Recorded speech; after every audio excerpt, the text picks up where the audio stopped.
And today's verse of the day is Proverbs 17:17, which reads, "A friend loves at all times, and a brother is born for a time of adversity."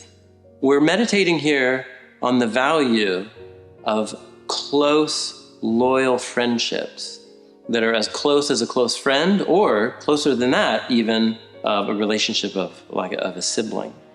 It's interesting, in the storyline of the Bible, sibling relationships are one of the primary ways the biblical authors explore what's right with the human condition and what's wrong with the human condition.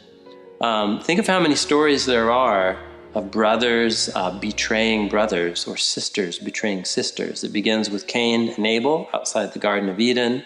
There's, of course, in Genesis, the story of Jacob and Esau, brothers who swindle each other. There's the story of Joseph and his brothers. There's the rivalry of Rachel and Leah, the wives of Jacob.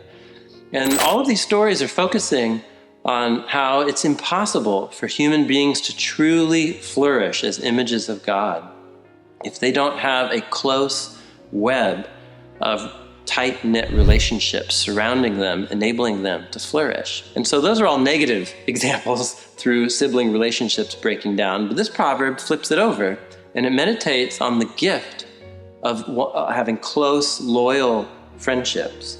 So a friend is someone who loves at all times. I think most of us know what it's like to be loved and cared about some of the time by certain people in our lives, but if it's unpredictable, it's a really uncertain source of stability.